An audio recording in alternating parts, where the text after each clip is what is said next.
តោះជំរាបសួរពុកម៉ែបងប្អូនកូនក្មួយទាំងអស់គ្នាអញ្ចឹងវេលាចាប់រង្វាន់បានមកដល់ហើយអធ្យាស្រ័យផងសម្រាប់ការទន្ទឹងរង់ចាំសម្រាប់អ្នកដែលឆ្លើយនៅចម្លើយដែលត្រឹមត្រូវកាលពីថ្ងៃទី8ខែ10លោកគ្រូបានបង្ហោះណាលោកគ្រូបានបង្ហោះតាក់ទងជាមួយនឹងងៅហេងមុខរបស់ចៅសៀមម្នាក់នេះដែលមានស្លាកស្នាមនៅលើថ្ងាសយ៉ាងច្បាស់ហើយចម្លើយដែលលោកគ្រូដាក់នោះគឺមានចម្លើយដែលត្រឹមត្រូវដល់ទៅ2ហើយលោកគ្រូបានបញ្ជាក់ដែរប៉ុន្តែពុកម៉ែបងប្អូនកូនក្មួយយើងមួយចំនួនប្រហែលជាអត់បានអានអញ្ចឹងសម្រាប់អ្នកដែលលោកគ្រូយកមកចាប់រង្វាន់នេះតើតែឆ្លើយត្រូវទាំង2ចម្លើយណាអញ្ចឹងអ្នកដែលឆ្លើយត្រូវដូចជាមានតិចដែរអញ្ចឹងអាចប្រហែលជាមានឱកាសច្រើនសម្រាប់អ្នកឆ្លើយត្រូវណាអូខេសម្រាប់រង្វាន់ដែលនឹងទទួលបាននោះគឺអង្កាំ5ធាតុដ៏ស្រស់ស្អាតណាដែល design ឡើងដោយស្ថាប័ន Feng Shui Store ដែលជារបស់លោកគ្រូផ្ទាល់ដែរអញ្ចឹងអង្កាំធម្មជាតិពុកម៉ែបងប្អូនកូនក្មួយយើងឃើញមានសារាយខ្លះណាសារាយធម្មជាតិអញ្ចឹងឯងពេលចាំងថ្ងៃមកគឺស្អាតរបស់ធម្មជាតិតែងតែមានសារាយខ្លះអញ្ចឹងឯងណាហើយសារាយនេះពេលដែលយើងចាំងថ្ងៃមកគឺឃើញស្រស់ស្អាតមែនតើអង្កាំ5ធាតុនេះគឺជួយការកែឆុងផងដែរណាសម្រាប់អ្នកដែលឆុងអីផ្សេងៗនៅពេលដែលមានធាតុឆុងចូលមកគឺអង្កាំនេះវាមានថាមពលវិលជុំដើម្បីឲ្យធាតុដែលចូលមកឆុងហ្នឹងគឺវាលែងបន្ទុះសារាយជាមួយយើងហើយស្រស់ស្អាតមែនតើជាពិសេសសម្រាប់សុភាពនារីតែម្ដងណាអូខេអញ្ចឹងតាក់ទងជាមួយនឹងងៅហេងរបស់ចៅសៀមម្នាក់នេះ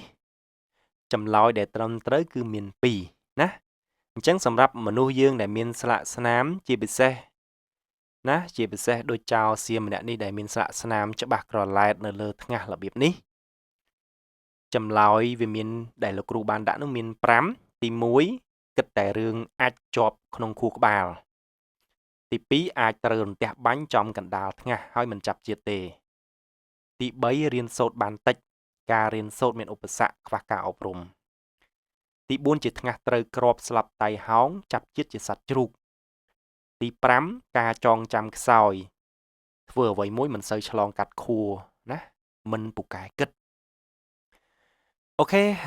លោកគ្រូអាចសរសេររៀងធ្ងន់បន្តិចតាក់ទងជាមួយនឹងចម្លើយដែលត្រឹមត្រូវគឺណាគឺចម្លើយលេខ3និងលេខ5អញ្ចឹងអបអរសាទរផងសម្រាប់អ្នកដែលឆ្លើយត្រូវណាគឺចម្លើយលេខ3លេខ5អញ្ចឹងសម្រាប់នៅស្នាមនៅថ្ងាសនេះគឺជារួមគឺបានន័យថាការរៀនសូត្រអាចមានឧបសគ្គណាការរៀនសូត្រអាចមានឧបសគ្គឬមួយក៏នៅពេលដែលយើងនៅក្នុងវ័យសិក្សា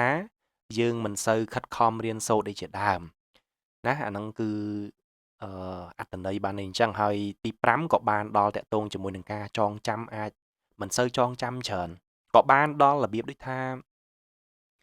ជាមនុស្សមួយដែលគេហៅថាធ្វើអីមិនសូវបានគិតគូរវែងឆ្ងាយឆិនឆៃរបៀបអញ្ចឹងហើយក៏អត់សូវចូលចិត្តប្រកែកគិតដែរអញ្ចឹងណាអញ្ចឹងវាសមជាមួយនឹងអាចារ្យសៀមនេះដែរណាដែលធ្វើអីទៅដូចថាមិនសូវឆ្លងកាត់ខួរក្បាលច្រើននឹកឃើញរឿងយកលិមួកយកអីមកបង្កនៅព្រំដែនអីក៏ធ្វើភ្លាមទៅទទួលរងការរិះគន់អីជាច្រើនណាអូខេអញ្ចឹងចម្លើយដែលត្រឹមត្រូវគឺ2ចម្លើយនេះណាគឺចម្លើយលេខ3និងលេខ5អញ្ចឹងនៅក្នុងនោះលោកគ្រូនឹងយកស្រង់ឈ្មោះសម្រាប់អ្នកដែលឆ្លើយត្រូវណាមានទាំងនៅក្នុង page Feng Shui Store ហើយនឹង page ហុងស៊ុយនឹងជីវិតហើយនឹង page Master ពិសិដ្ឋ Feng Shui ផងដែរអញ្ចឹងលោកគ្រូបានឲ្យក្រុមការងារដកស្រង់រួចមកហើយលោកគ្រូនឹងដាក់ចូលទៅក្នុងរង្វង់ World ដែលចៃដន្យណាអូខេអញ្ចឹងលោកគ្រូចាប់ផ្ដើមចុច random តែម្ដងណាចាំមើលតើអ្នកណានឹងទទួលបានណានឹងមានសំណាងទទួលបានអង្កាំដ៏ស្រស់ស្អាតពីខាងស្ថាប័ន Master ពិសិដ្ឋ Feng Shui ណាអូខេអញ្ចឹងលោកគ្រូចុចតែចៃដន្យហើយណា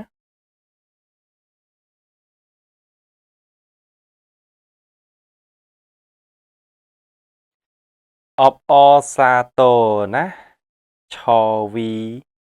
យ៉ាហ៊ូណាឆវីយ៉ាហ៊ូអូខេអូខេអញ្ចឹងយើងចូលទៅមើលទាំងអស់គ្នាណាតើឆវីយ៉ាហ៊ូពិតជាបានឆ្លើយនឹងចម្លើយដែលត្រឹមត្រូវក៏ដូចជាបាន share ផុសរបស់លោកគ្រូដែលបានបង្ហោះទៅដែរឬមួយក៏អត់ណាអូខេអញ្ចឹងយើងចូលមើលទាំងអស់គ្នាណាតើមានឆវីយ៉ាហ៊ូដែរឬទេ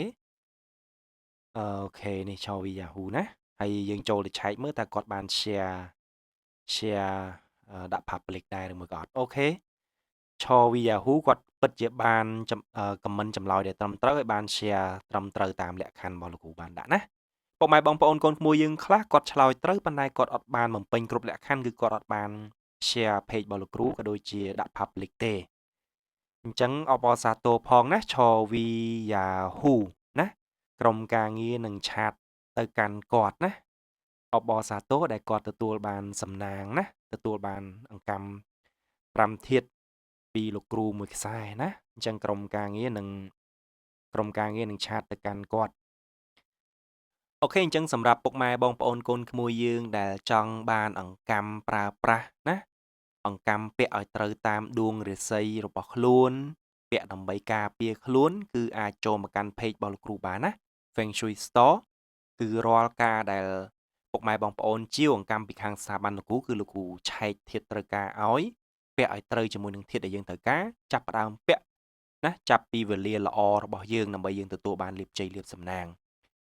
ណាអញ្ចឹងជាចុងក្រោយលោកគ្រូសូមជូនពរពុកម៉ែបងប្អូនកូនក្មួយទាំងអស់គ្នាទទួលបានតែលាភជ័យលាភសំណាងទាំងអស់គ្នាហើយកុំភ្លេច follow page របស់លោកគ្រូម្នាក់មួយផងណាកុំភ្លេច follow ម្នាក់មួយផងដើម្បីទទួលបានព័ត៌មានថ្មីក៏ដូចជាផលិតផលថ្មីអង្កាំហុងស៊ុយនាំលាភនាំសំណាងឲ្យពុកម៉ែបងប្អូនកូនក្មួយទាំងអស់គ្នាសូមអរគុណ